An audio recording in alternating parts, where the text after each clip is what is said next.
The efforts on Capitol Hill come as pro-lifers in Louisiana begin the process of changing the terminology for miscarriage there.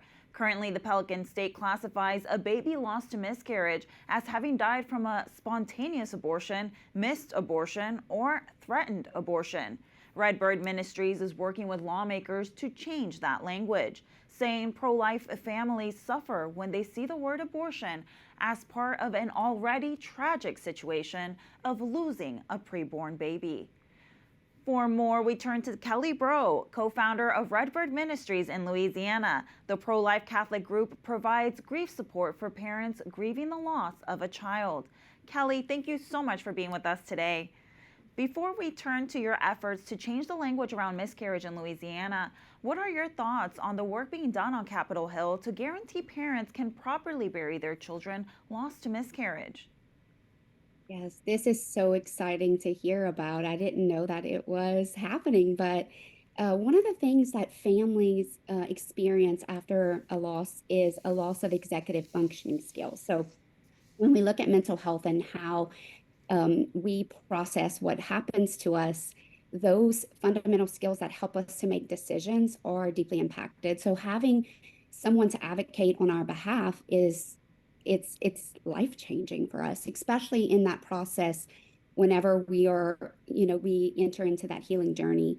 The other thing I loved was that mother when she talked about visiting her baby's grave and her living children playing with at the graveside. And this is what we call enduring connections, and like the psychology behind this actually proves that when someone has that experience and they're able to honor the memory of their deceased child, that it actually helps them to heal faster and more in a more healthy manner. So it's beautiful. I love to see this and I support it 100%.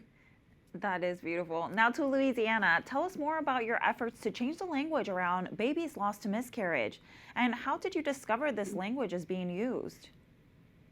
Yeah, so I had no idea, but in 2012, after we experienced our third loss, so we had two living children that we lost previously, but in our third pregnancy, we lost our son at almost 12 weeks, and my body did not recognize that I was miscarrying. So in an ultrasound, I heard the words, "I'm sorry, your baby does not have a heartbeat," and that's when that process began, where I was consulting with my doctor.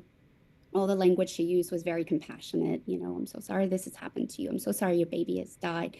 Went to the hospital, was cared for with love and compassion in that process, but then later met those words that was sent to my home in my super bill. So it was in my medical coding.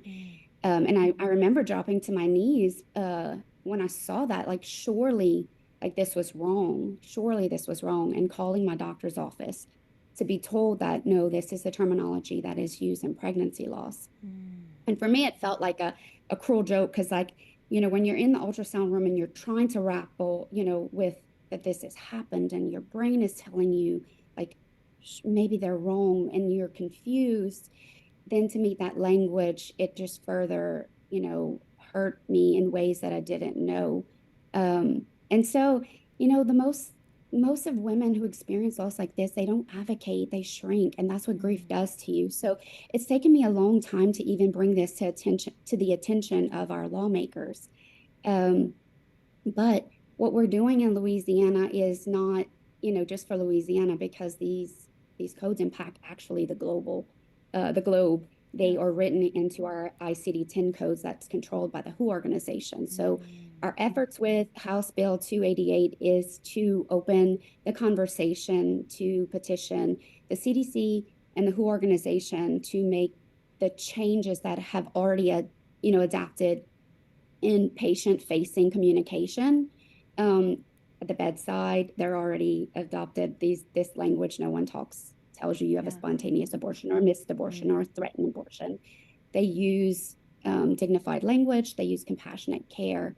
But later in their charts, they're listed as spontaneous abortion, threatened abortion, missed abortion, but also too in intake forms. So when you're going back to the doctor and you're having consults about ongoing care, they ask, how many pregnancies have you had and how many abortions?